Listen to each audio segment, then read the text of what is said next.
చేయలేని పని ఏమీ లేదు దేవా. ఆకాశమీ భూమి అంతా నువ్వే కదా సృష్టించావు.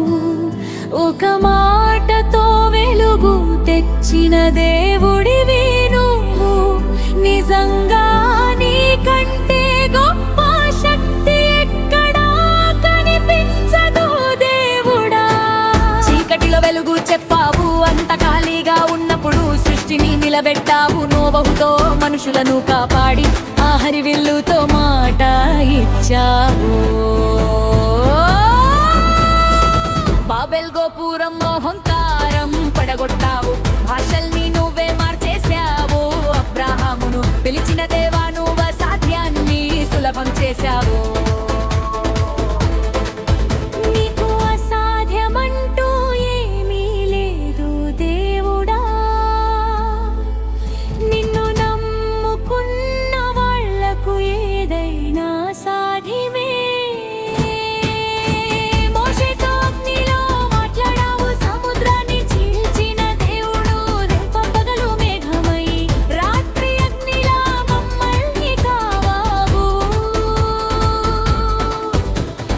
ఆకాశం నుండైతే మన్నాను పంపావు, బండలోంచి నీళ్లు వచ్చాయి. సీనాయి కొండపై చట్టాలు చెప్పావు.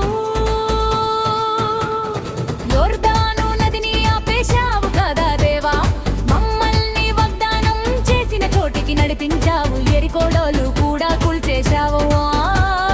శక్తి అంతా నువ్వు నిశ్శబ్దంగా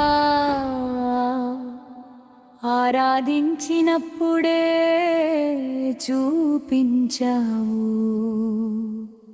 నువ్వు గిద్యోనుకి చిన్న సైన్యంతోనే పెద్ద గెలుపు ఇచ్చావు కదా. యోషువ అడిగితే ఆకాశంలో సూర్యుడిని కూడా ఆపేసిన దేవుడవు. నీవు చేయలేనిది ఏమీ లేదు కదా దేవుడా. సమయం ఈ ప్రపంచం అంతటా నీ మాట వింటుంది. ఏలియా మొక్కినప్పుడు నిప్పు వచ్చింది, ఆ బయలు దేవుళ్ళు ఓడిపోయారు. కాకులతో తిండి పంపి నీ సేవకుడిని పోషించావు. ఆ విధవరాలి గిన్నెలో నూనె అసలు ఆగలేదు. ఆ కరువులో కూడా ఏదో ఆశ పుట్టింది. నాయమానుకి ఉన్న కుష్ఠరోగం పోయింది. మనం చెప్పింది వినాలి, అప్పుడే స్వస్థత కనబడుతుంది. అగ్నిలో తోడుగా ఉండి నాలుగో మనిషిలా కనబడ్డాడు. సింహాల గుహలో దానియేలు నోళ్ళు మూసేశావు. చేతి రాతతో గోడ మీద రాసిన దేవుడు, రాజ్యాలన్నీ మార్చిన దేవుడు. ఎముకలకు కూడా ఊపిరి ఇచ్చిన దేవుడు, చావుకు సమాధానం నువ్వే దేవుడా. నువ్వు కాకుండా ఇంకో పెద్ద దేవుడు లేడు. నీ శక్తికి అసలు పోలికే లేదు. సమయం అంతా నీ చేతుల్లోనే ఉంది. నువ్వు చేయలేని పని ఏముంది చెప్పు.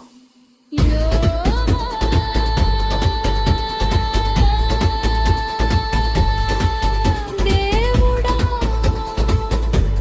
నువ్వు చేయలేనిది ఏదీ లేదు కదా. నిన్ను నమ్ముకున్న వాళ్ళకి భయమే ఉండడు. యుగాలైనా నిన్నే కొలుస్తాను. ఈ బలం ఈ గొప్పతనం అంతా నీకే.